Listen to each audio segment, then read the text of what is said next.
Hello बच्चों, कैसे हैं आप। उम्मीद है कि अपनी अपनी पढ़ाई अच्छे से तैयारी कर रहे होंगे पेपरों की। आज मैं आपको कक्षा 12 की बहुत ही मोस्ट अपक्रिया कहने जा रहा हूँ अपक्रिया के बारे में बताऊंगा। इसके बाद ही मैं आपको एक अपक्रिया नाइट्रीकरण के बारे में बताऊंगा। आज मैं आपको दो अपक्रियाएं बैक टू बैक बताऊंगा। स्टार्टिंग करते हैं केनिजारो अपक्रिया से।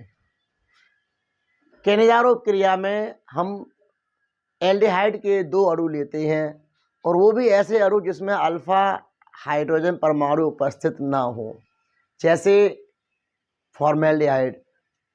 फॉर्मेल्डिहाइड एक ऐसा एल्डिहाइड का यौगिक है जिसमें अल्फा हाइड्रोजन परमाणु नहीं होते हैं, जिसकी क्रिया हम सांद्र NaOH से कराते हैं तो हमें उसी एल्डिहाइड के दो अणुओं में से किसी एक का होता है ऑक्सीकरण और एक का होता है अपचयन। जिस एल्डिहाइड के अणु का ऑक्सीकरण होता है वो कार्बोक्सिलिक अम्ल का सोडियम लवण बनाता है तथा जिस एल्डिहाइड का अपचयन होता है वो हमें एल्कोहल देता है। कैसे, चलिए आज एक एग्जाम्पल के द्वारा आपको बताते हैं। सबसे पहले हमने दो अणु लिए एसिटाल्डिहाइड के, फॉर्मेल्डिहाइड के। इसकी क्रिया मैंने करा दी NaOH से, NaOH से कराई। अच्छा एक बात हम बता दें आपको, NaOH का 50% सांद्रता वाला विलयन लेंगे, 50% सांद्रता का विलयन लेंगे। इसकी क्रिया हमने दोनों की कराई। हमने फॉर्मेल्डिहाइड लिया और NaOH लिया। मैंने बताया आपको कि मैंने फॉर्मेल्डिहाइड ही क्यों लिया, क्योंकि शर्त होती है, क्योंकि इसमें कि हम ऐसा एल्डिहाइड लेते हैं जिसमें अल्फा हाइड्रोजन अनुपस्थित हो। तो फॉर्मेल्डिहाइड लिया बेटा, NaOH का विलयन लिया 50% सांद्रता वाला। इसमें दो फॉर्मेल्डिहाइड के अणु में एक का होगा ऑक्सीकरण जिससे बन जाएगा हमारा सोडियम फॉर्मेट। इसका हुआ ऑक्सीकरण और एक अणु का होगा अपचयन जिससे बनेगा मेथेनॉल। तो हमने एल्डिहाइड के ऐसे दो अणु लिए जिसमें अल्फा हाइड्रोजन अनुपस्थित हो, उसकी क्रिया NaOH विलयन से कराई जिसकी सांद्रता 50% थी।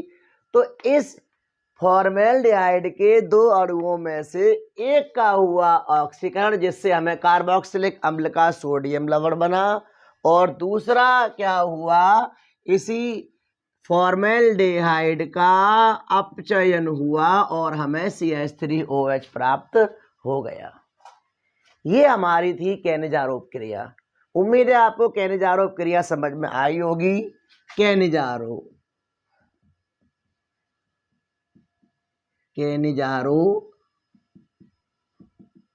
अपक्रिया समझ में आई होगी आपको।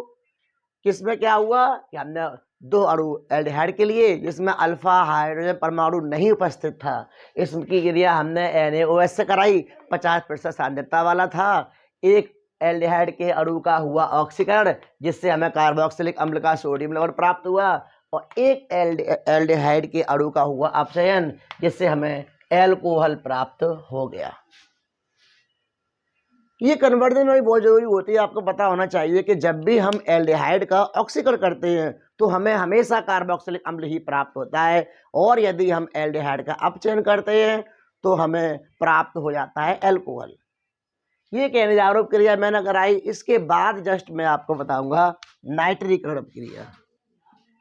इसके बाद हमारी आएगी नाइट्रीकरण अपक्रिया। नाइट्रीकरण अपक्रिया में क्या होता है बेटा, कोई बेंजीन या उसका कोई समजात, हमने बेंजीन ली, बेंजीन या उसका कोई भी समजात हो सकता है, बेंजीन हो या उसका कोई समजात हमने लिया। इस बेंजीन या समजात की क्रिया नाइट्रिक अम्ल से कराते हैं सल्फ्यूरिक अम्ल की उपस्थिति में। हमने नाइट्रिक अम्ल लिया। अच्छा, नाइट्रिक अम्ल को हम समझाने के लिए इस प्रकार लिखते हैं, आप एग्जाम में मत लिखेंगे ऐसा, आप लिखना HNO3। ये और ये एक ही बात है, हमने समझाने के लिए HNO3 O2 और O3 समझाने के लिए मैं लिख दिया ऐसा। तो क्या होगा कि ये नाइट्रो समूह है। अच्छा, ये क्रिया सांद्र सल्फ्यूरिक अम्ल की उपस्थिति में होती है।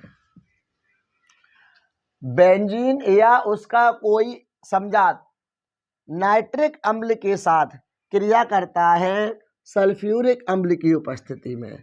सल्फ्यूरिक अम्ल की उपस्थिति में क्रिया करता है। तो जो नाइट्रो समूह है NO2, ये समूह किसी एक हाइड्रोजन को या इसको किसी को भी एक हाइड्रोजन को विस्थापित कर देता है और NO2 वहां पर अपने आप को ग्रहण कर लेता है। इस प्रकार से हमें प्राप्त होगी नाइट्रोबेंजीन।